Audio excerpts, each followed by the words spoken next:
এই এই এই এই এই বয়সে কি ছেলে মানুষই হচ্ছে? পাট কাঠি কি মুগুর নাকি? আজ যা পাট কাঠি, কাল তাই তাল গাছ, বুঝেছো? না, বুঝিনি। তবে আজ যে পাগল, কাল সে উন্মাদ, এটা জানি। হ্যাঁ, গিন্নি, জীবনের ধন কিছুই ফেলা যায় না, এটা জানো তো? জানি না আবার, হাড়ে হাড়ে জানি। নইলে এই বয়সে পাট কাঠি দিয়ে কেউ মুগুর ভাজে? ছোটবেলায় কত কুস্তি লড়েছি, আজ সে কথাটা মনে পড়ে গেল গিন্নি। ভাবলাম পাট কাঠি দিয়ে শুরু করা যাক না, পরে না হয় লোহার মুগুর নেব। মুগুর চোখে দেখেছো কোনোদিনও? তোলা তো পরের কথা। না তো, তাই তো পাট কাঠি দিয়ে শুরু করলাম। মুগুর না ভাজলে বুঝি পালোয়ান হওয়া যায় না? বাহ বাহ, চমৎকার একটা যুক্তি দিলে। দড়না টেনেই কেউ যদি মাঝি হয়ে যায়, তবে তো নৌকোয় কেউ উঠবে। বুঝেছি, ঘাট হয়েছে বাবা, এই ভুল আর করবো না, কথা দিলাম।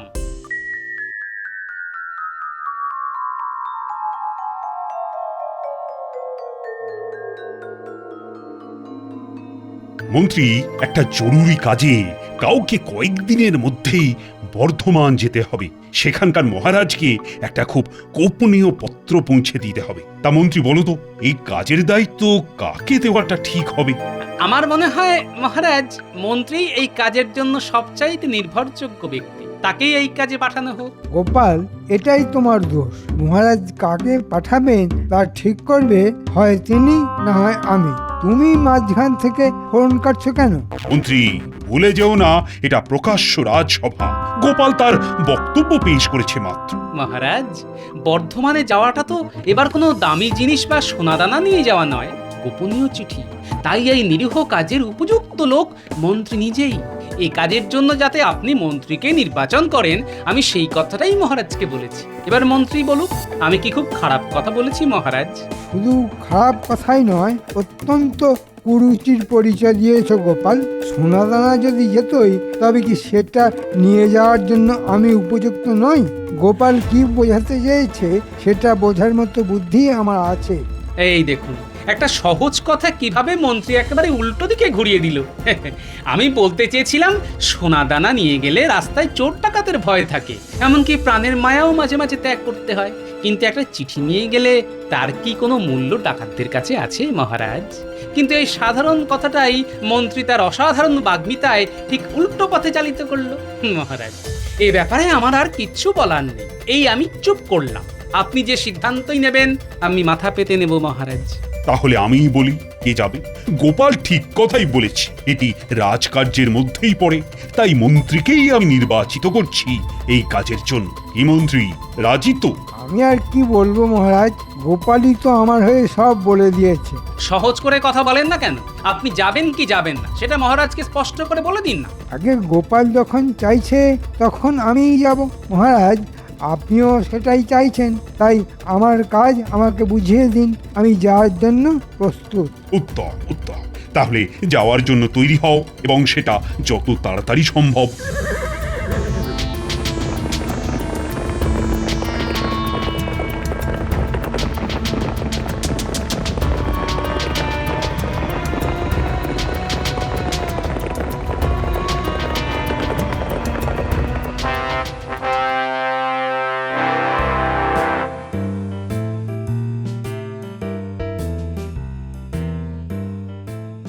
বাহ বাহ বাহ বাহ বাহ বাহ, কি চমৎকার চেহারা!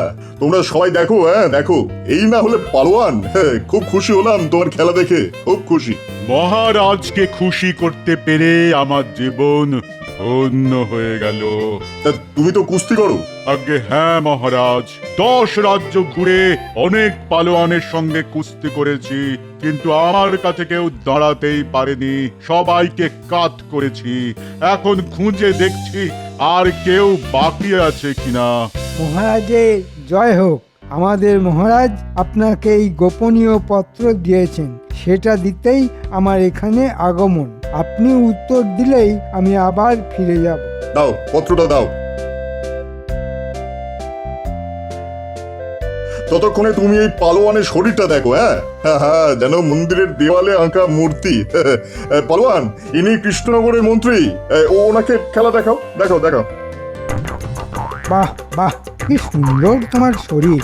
মহারাজ ঠিকই বলেছেন, এই শরীর যেন মন্দিরের ভাস্কর্য। তা তুমি কি কুস্তি লড়ো? আরে ওর মুশকিলটা হলো 10 রাজ্যের কেউই ওর সঙ্গে কুস্তিতে পেরে ওঠেনি। তাই ও আর কেউ বাকি আছে কিনা তাই খোঁজ করছে। তা তুমি জানো এমন কোনো পালোয়ান আছে কিনা যে ওর সঙ্গে লড়তে পারে? হ্যাঁ, একজন আছে, সে নিজেকে মস্ত পালোয়ান মনে করে। মহারাজ, তার নাম হয়তো শুনেছেন। কে বলো তো? আমি চিনি এমন কোনো পালোয়ানের নাম তো মনে পড়ছে না। না, আগে তার নাম গোপাল ভাঁড়। গোপাল মানে তোমাদের রাজ্যের ভাঁড়? হ্যাঁ, তাকে তো চিনি। সে আবার কবে থেকে কুস্তিগির হলো? হ্যাঁ, মহারাজ, গোপাল জীবনে অনেক কিছুই করেছে। প্রথমে কুস্তিগির হওয়ার চেষ্টা করেছিল, সেখানে সবার কাছেই হারতে হারতে নাপিত হলো। সেখানেই এর চুল কাটতে গিয়ে ওর কান কাটে, আবার এর গোপ কাটতে গিয়ে ওর মাথা মুড়িয়ে দেয়। তারপর আমাদের মহারাজকে ভালো মানুষ পেয়ে তার ভাঁড় হয়ে গেল। তবে শুনেছি ওনাকে এখনো কুস্তির আখড়ায় যায়। কি বলছো? মানে কিছু তো বুঝতে পারছি না। গোপাল কখনো কুস্তি করতো এটা তো আমি বিশ্বাসই করতে পারছি না। হ্যাঁ, আচ্ছা, আপনার পালোয়ানকে বলুন ও যেন বলে সে কৃষ্ণনগরের পালোয়ান গোপাল ভাঁড়ের সঙ্গে লড়তে চায়। এই কথা রটিয়ে দিলেই দেখবেন গোপাল রাজি হয়ে যাবে। এ ব্যাপারে আমি আপনার সঙ্গে বাজি ধরতে পারি, আর এই রটনার কাজটা আপনিই করবেন। কে এই গোপাল ভাঁড়? আমি ওকে কিসে সব হাড় গোড় ভেঙে দেব। না না, তা করতে যেও না পালোয়ানজি, প্রাণেই মেরো না। দেখো পালোয়ান, গোপাল যেন প্রাণে বেঁচে থাকে। হ্যাঁ, মাটিতে বারবার ফেলো, কিন্তু দেখো ওর যেন কোনো গুরুতর আঘাত না লাগে। বুঝেছো তো? যথাজ্ঞা মহারাজ।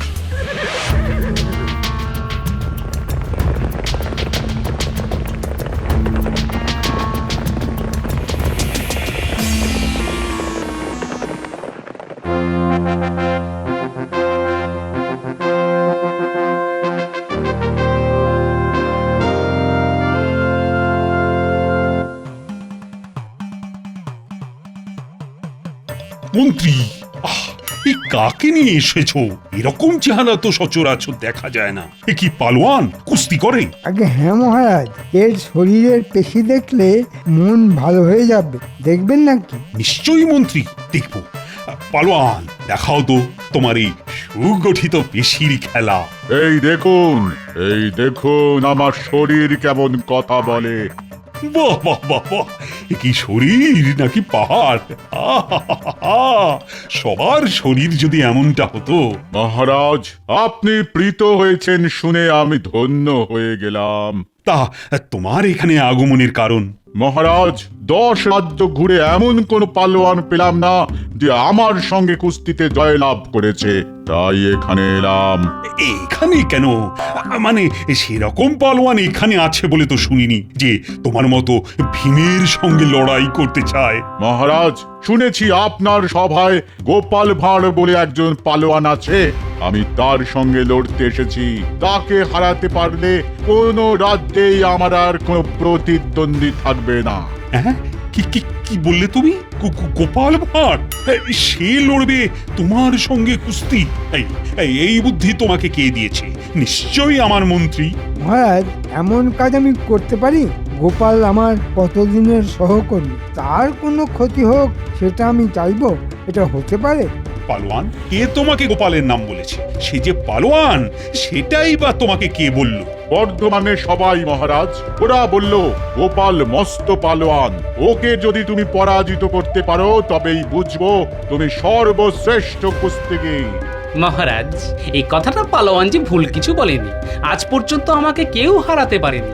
আর পালোয়ান যখন চাইছে, হয়তো অনেকেই তাই চেয়েছে, তাই আমি রাজি মহারাজ। কি বলছো তুমি গোপাল? এই ভীমের মতো পালোয়ানের সঙ্গে তুমি লড়াইটা করবে আর তোমার মৃত্যুর জন্য দায়ী হয়ে থাকবো আমি? না না না না, সেটা হতে পারে কখনো? মহারাজ, এই লড়াইয়ের সঙ্গে আমাদের রাজ্যের সম্মান জড়িয়ে আছে। গোপাল যদি পরাজয়ের কথা চিন্তা করে পিছিয়ে যায় তবে তা খুবই অসম্মানের হবে। আমার মনে হয় গোপালের রাজি হয়ে যাওয়া উচিত। তুমি তো বলেই খালাস, কিন্তু এই ভীম বাহাদুরের সঙ্গে কুস্তি লড়তে গিয়ে যদি গোপালের প্রাণ সংশয় হয়, তার দায়িত্বটা বা দায়টা কে নেবে? হ্যাঁ, না মহারাজ, আমি কুস্তিগীর, খুনি নই। গোপাল ভাঁড়কে শুধু দু পাক আকাশে ঘুরিয়ে আলতো করে মাটিতে শুইয়ে দেব। আমি আপনাকে কথা দিলাম। মহারাজ, এর উল্টোটাও তো হতে পারে, আপনি দুশ্চিন্তা করবেন না। দাদু, তুমি নাকি কুস্তি করবে এক পালোয়ানের সঙ্গে? তুই কি করে জানলি? আমি কেন, সারা নগর জানে। আমি তো সেখান থেকেই শুনলাম। কি বলছে রে লোকে? নিশ্চয়ই আমাকে নিয়ে হাসাহাসি করছে। তা একটু করেছ বটে, তবে সবাই চাইছে তুমি জিতে কৃষ্ণনগরের সম্মানটা রক্ষা করো। কিন্তু তুমি পারবে কি করে? ওই পালোয়ানের চেহারাটা তো পাহাড়ের মতো। ওরে, চেহারা থাকলেই কি জেতা যায়? প্রকৃতি কি মানুষকে মস্তিষ্ক দেয়নি রে? তার তবে কাজটা কি? দাদু, তুমি কিন্তু আবার লড়াই করতে যেও না।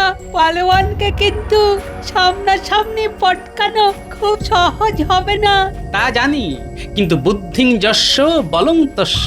বুদ্ধিটা একটু খাটা, ঠিক পথ পেয়ে যাবি। তুমি ভাবো, আমরা কাজটা করে দেব। একটু ভেবে তারপর তোদের বলবো। আচ্ছা।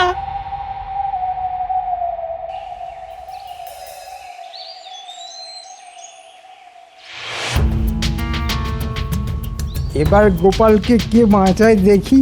ওর হাড় বার করে পালোয়ান শাহী কাবাব বানাবে বলে শুনলাম। দারুণ খেতে হবে কিন্তু। তোরা সবাইকে বলে দিয়েছিস তো?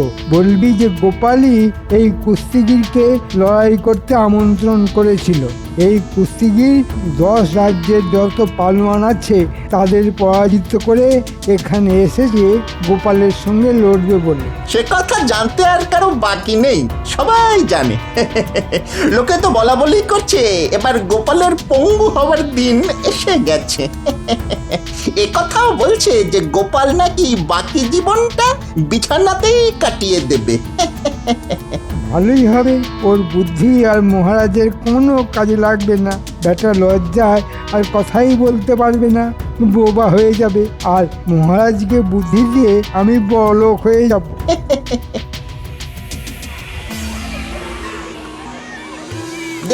দেখে নিন, এই সেই পালোয়ান যার সঙ্গে গোপালের লড়াই হবে। সবার কিন্তু আশা চাই। এটা গোপাল কি করলো? এই ভীমের মতো পালোয়ানের সঙ্গে কুস্তি করবে আমাদের গোপাল ভাঁড়? এ তো আত্মহত্যা করা সামিল। গোপালের মতন বুদ্ধিমান মানুষ শেষ পর্যন্ত এভাবে মরবে, এটা কিন্তু মানা যাচ্ছে না। বলি তখনই পই পই করে বলেছিলাম পাট কাঠি দিয়ে মুগুর ভেজো না। কোথা থেকে কি হয়ে যায় দেখলে তো? তুমি চিন্তা করো না তো, লড়াই লড়ার অনেক কায়দা আছে, তুমি তার সবটা জানো না। আমি তো কিছুই জানি না।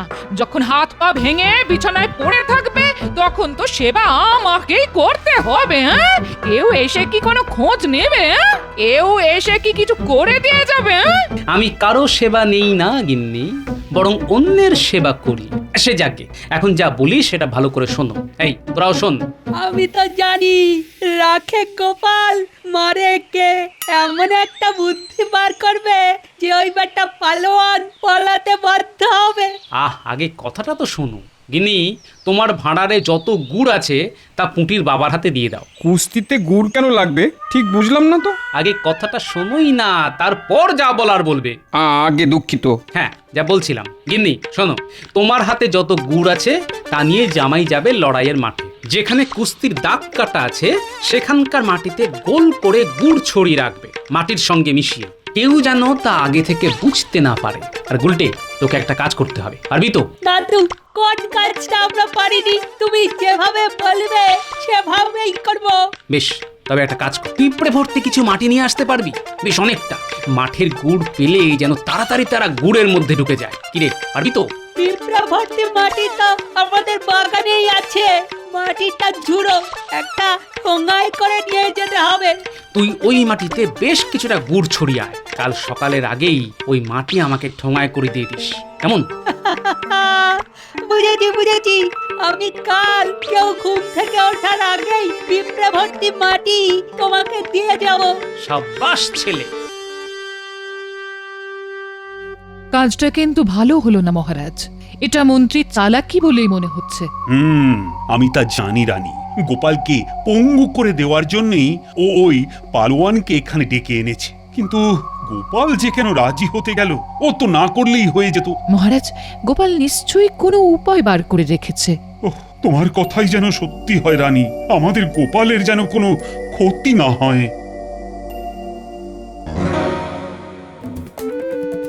এসে গেছি, হাতে গুড় নিয়ে। ধারে কাছে কেউ নেই, এবারে গুড় ছড়িয়ে দিতে হবে।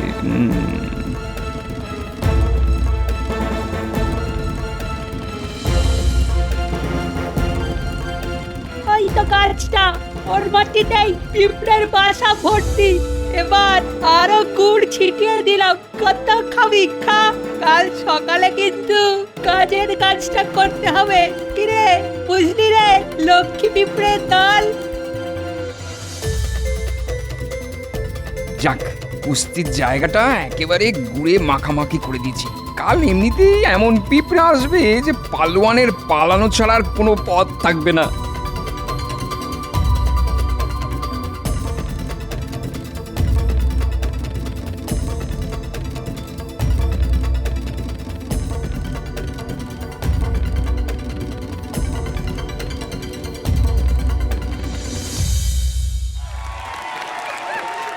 রানী, ও রানী, আমার খুব কষ্ট হচ্ছে গোপালের জন্য। আমি তো প্রার্থনা করেই যাচ্ছি যেন গোপালের জয় হয়। কি করে সম্ভব সেটাই তো বুঝতে পারছি না। তুমি বুঝেছো? না, তা বুঝিনি। তবে গোপালের মুখে কোনো ভয়ের চিহ্নই দেখতে পাচ্ছি না। তার মানে ও একটা উপায় বার করেছে। আপনি এ বিষয়ে চিন্তা করবেন না মহারাজ। আমার একদিকে আছে আমাদের গোপাল, যাকে আপনারা ভাঁড় বলেই জানেন। খুব ভালো কথা বলে। সেটা কতটা কাজের আর কতটা অকাজের সেটা নিয়ে আমি কোনো মন্তব্য করতে চাই না, অন্তত মহারাজের সামনে। উনি সবই জানেন। শুনলে রানী, গোপালকে কি রকম অপমান করছে মন্ত্রী? আমার ইচ্ছা করছে না গিয়ে ওর কানটা মুলে দিই। তা আমাদের গোপাল ভাঁড়ের খুব নামডাক, তা আপনারা সবাই জানেন। তা শুনে এই পালোয়ান সুদূর দেশ থেকে এখানে এসেছে গোপালের সঙ্গে কুস্তি লড়ার জন্য। আর হ্যাঁ, গোপাল এই পালোয়ানের সঙ্গে লড়ার ইচ্ছেতে রাজি হয়ে যায়। আজ তারই পরীক্ষা হবে। আসুন আমরা এখন এই কুস্তি দেখি। এই দেশ, এই রাজ্য আমার জন্মস্থান, তার সম্মান বজায় রাখতে আমি লড়াইতে রাজি হয়েছি। কিন্তু কুস্তি শুরুর আগে আমি দেশের মাটিতে একবার প্রণাম করতে চাই, যদি এই সুযোগ আর আমার সামনে না আসে। তাই শুনলে রানী, শুনলে গোপাল কি বলল? সত্যি ওর মতো দেশপ্রেমিক আমি কখনো দেখিনি। সাবাস, সাবাস গোপাল। মহারাজ, এক্ষুনি কুস্তি শুরু হবে। আপনি মন দিয়ে গোপালের লড়াই দেখুন। যতক্ষণ আমার ধরে প্রাণ আছে ততক্ষণ এই মাটির অসম্মান আমি হতে দেব না। এটা আমার প্রতিজ্ঞা। কারোর সাধ্য নেই এই কাজ থেকে আমায় বিরত করতে পারে। দেশের ভূমি প্রণাম আমার হয়ে গেছে, এবার আমি লড়াইয়ের জন্য প্রস্তুত। এসো হে পালোয়ান, দেখি তোমার দেহে কত শক্তি আছে। তোমার সঙ্গে কুস্তি লড়তে হচ্ছে সেটা ভেবেই আমার হাসি পাচ্ছে। কত ইয়া বড়া বড়া চেহারার পালোয়ানকে আমি মাথায় তুলে মাটিতে ফেলে দিয়েছি, আর তুমি তো তাদের কাছে নস্যি। ধরবো আর মাটিতে আছাড় মারবো। আরে পালোয়ান, কাছে তো আগে এসো, আমি তো আর পালিয়ে যাচ্ছি না।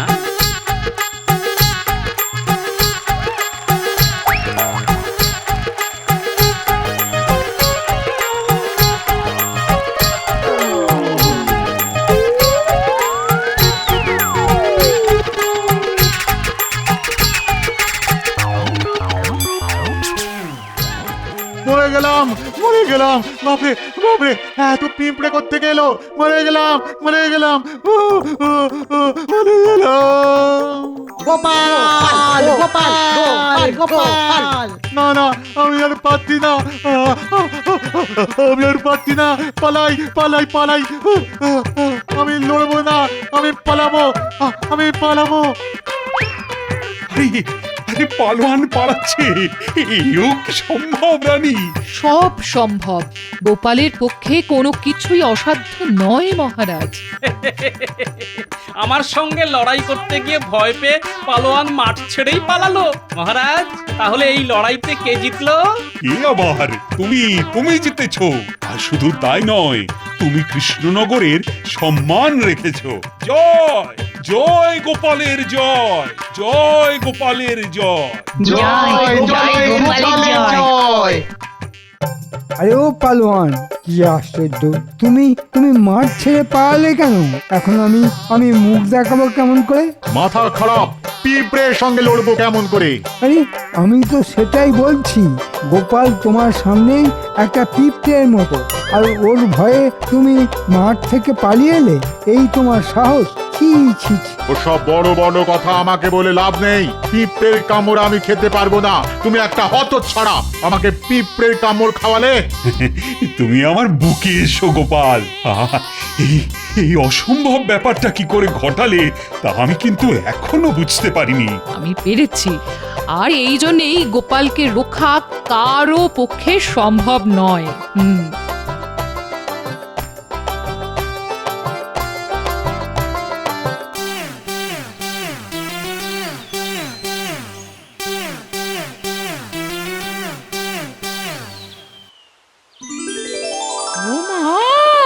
তুমি হেঁটে হেঁটে বাড়ি ফিরছো? হ্যাঁ, আমি তো মাছগুলো সব ফেলে দিয়েছি। হ্যাঁ, এখন যাচ্ছিলাম সাদা থান কাপড় কিনতে। হ্যাঁ, আচ্ছা, আমার পাটকাঠি দুটো কোথায় গেল বলো তো? এখানেই তো রেখেছিলাম। ওই দেখো, ওই যে দুটো মুগুর কিনে এনেছি। হ্যাঁ, তুমি যে এত বড় কুস্তিগীর তা তো আগে জানতাম না। হ্যাঁ, এখন জেনেছি, তাই তো নিয়ে এলাম গো। এই মুকুর দুটো তোমায় আমি উপহার দিলাম।